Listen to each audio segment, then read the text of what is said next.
So it's official. Canelo Alvarez will take on Callum Smith on December 19th on Dazn. The fight will take place in Texas at a yet to be determined venue. As far as I'm concerned, this proves that Canelo Alvarez's main beef wasn't with Dazn, but rather with Oscar De La Hoya and Golden Boy Promotions.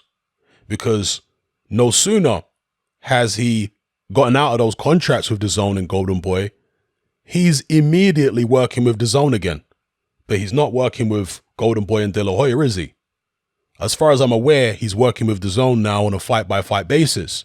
He could easily get Golden Boy back in to promote this fight with Callum Smith on a fight-by-fight basis, but he's not doing that. I'll get on to who he is employing on a fight-by-fight basis as his promoter or co-promoter in just a minute. But as far as I'm aware, from the information gleaned from the press over the past, let's say, month or so, Canelo Alvarez's main gripe with his previous contractual situation was that De La Hoya was having conversations with Dazn about Canelo's career, maybe even negotiations, that Canelo wasn't privy to. And it would appear that the contract he had with Dazn and Golden Boy was structured in such a way that they didn't have to make him privy to private conversations between Golden Boy and Dazn. And Canelo felt kind of slighted by that. He was upset by that. He felt like he should be privy to every conversation between, the broadcaster and De La Hoya about his career. So he seemed to be unhappy with De La Hoya for a long time. He eventually got out of both of those contracts, but he's back working with Dazn right away, which shows that there's no real animosity there between him and the broadcaster. But as I say, he's not working with De La Hoya. Now, who is he working with as a co-promoter for this fight? Well, you guessed it. It's Eddie Hearn, Matchroom. You can read it right here in this Boxing Scene article. He'll be working with Matchroom on a fight-by-fight basis. And of course, Matchroom are the promoter of Callum Smith. So it could just be a situation of convenience whereby, well, it's Callum Smith's promoter, so we might as well co-promote with him. One promoter basically represents one fighter, and then Canelo promotes himself. So, kind of makes sense from that perspective. But ongoing, I wouldn't be surprised if this fight goes well and this event goes well. I wouldn't be surprised ongoing if Canelo continues to work with Eddie Hearn. Don't be shocked if that happens. Canelo, as I've spoken about in previous videos about this subject, is going down the Floyd Mayweather route, where he is his own boss and he employs promoters for specific fights. And in the case of Floyd Mayweather, he was bringing Oscar De La Hoya and Golden Boy in to help promote his fights on a fight-by-fight basis. So this is a great position for Canelo Alvarez. He can build up his own promotional company this way. He can maintain complete independence. And obviously he's the one in charge. He gets to decide who he fights, where he fights, what network he fights on, etc., etc. So great situation for Canelo, especially given the current economic crisis that's happening in the world right now. You don't really want to be locked into a long-term contract when you don't know what's going to happen economically. You don't know the kind of economic shape your promoter's going to be in the coming years.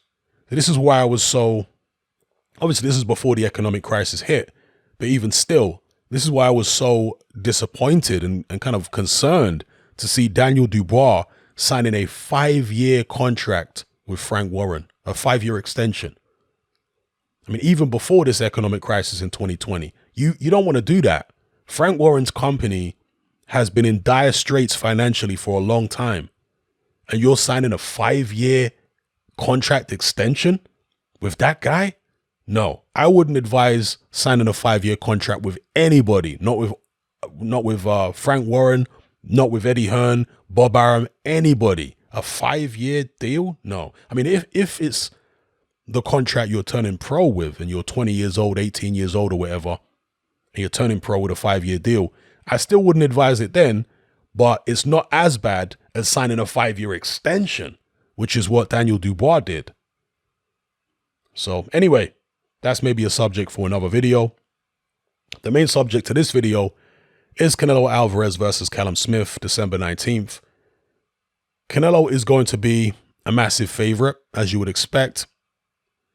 Callum Smith is a very big super middleweight, very tall. He's about 6'3", 6'4". Canelo Alvarez is listed at about 5'8", 5'9". I think that's generous, to be honest with you. I think Canelo Alvarez is probably closer to 5'7" than he is to 5'9". So there's going to be a massive height and reach difference. Much bigger height and reach difference than there was when he fought Kovalev, for example. In fact, this might be the biggest height and reach difference in any Canelo Alvarez fight to date. Now, the thing about Callum Smith is that even though he's tall, he tends to fight short. So he hunches over a lot. He engages on the inside with a lot of his opponents. He isn't the best at using his height and reach to keep his opponents on the outside. He has done it in some fights. I mean, against George Groves, his distance control was pretty good, but George Groves was never really trying to close the distance. George Groves was trying to fight on the outside himself. But nonetheless, Callum Smith did keep a nice distance and, you know, he was able to control the range effectively. But there have been other fights, of course, like the John Ryder fight. That's the one most people were talking about, where he wasn't able to control the range and the distance. John Ryder was able to get up close pretty easily, and they got into all types of exchanges, and John Ryder was pushing him back for the majority of the fight, and many believe that John Ryder was robbed. I am probably one of only less than 1% of boxing fans who didn't think that fight was a robbery. And I'm not just trying to be contrarian for the sake of it. No, I looked at the fight objectively, and I know Tony Bellew is Callum Smith's good friend, and he's from Liverpool and all that kind of stuff. So Tony Bellew is not a very objective person, but I agree with his assessment of that Callum Smith-John Ryder fight, because he says that just because John Ryder did better than most people expected, that doesn't mean he won the fight. Now, I'm not saying he didn't win the fight. I'm just saying it was close, and it was debatable who won that fight. Most people are saying, oh, it's a flat-out robbery. Okay, even, you know, people I like and respect are saying it's a flat-out robbery. I have to respectfully disagree.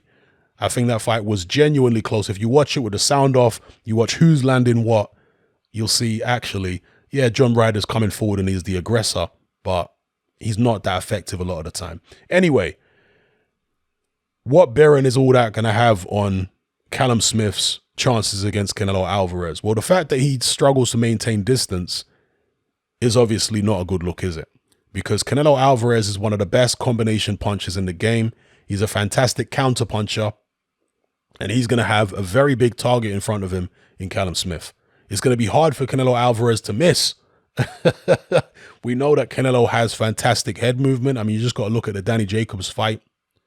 Jacobs couldn't hit Canelo Alvarez with a jab hardly, much less power shots. He was struggling to hit him with jabs because Canelo Alvarez's head movement was so good. And there is absolutely no question about it.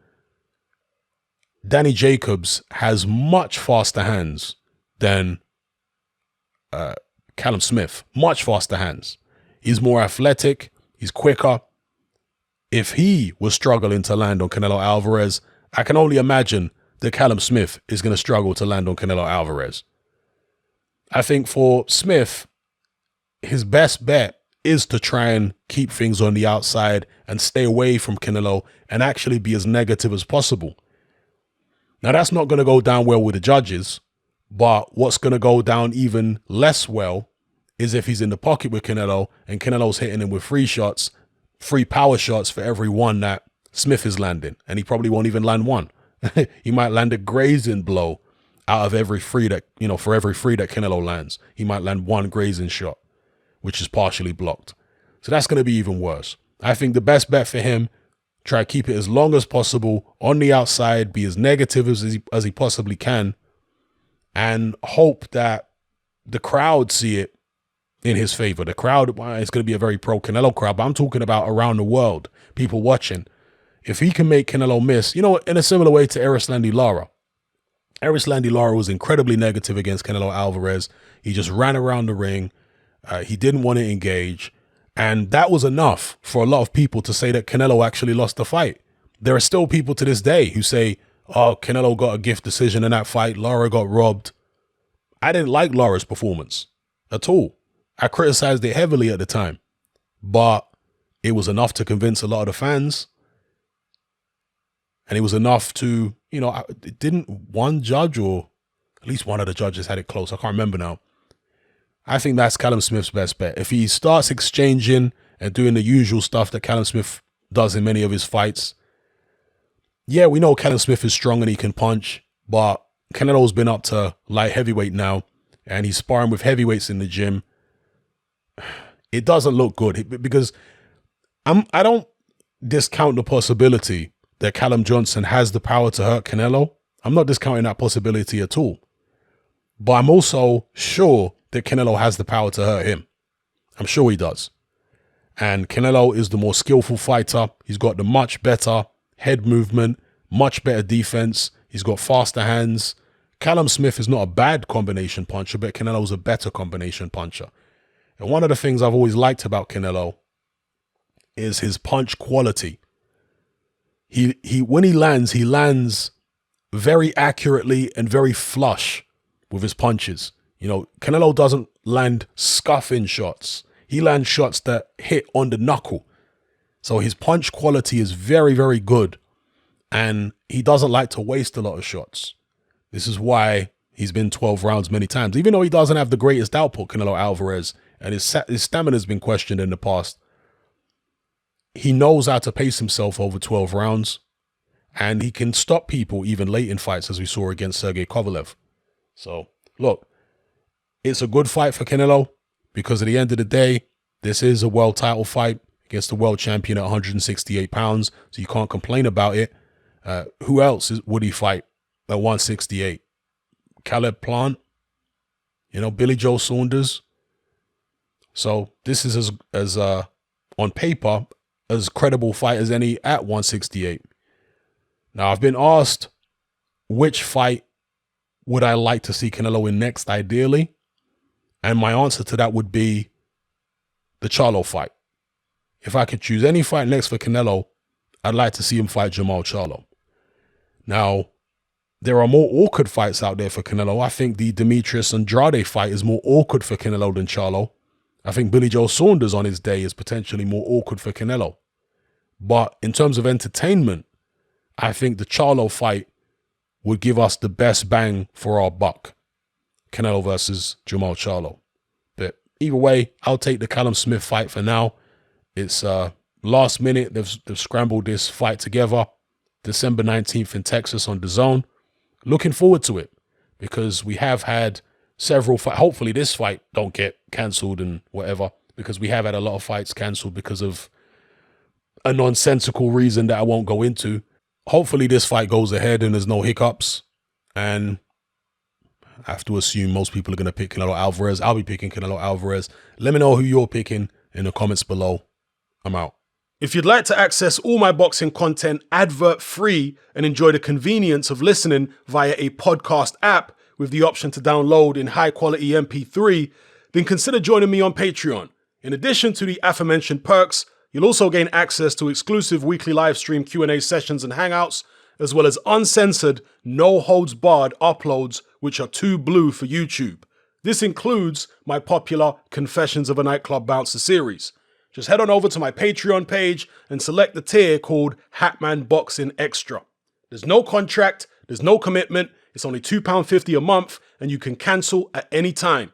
So come and join our community of hardcore boxing enthusiasts by signing up with me here on Patreon today.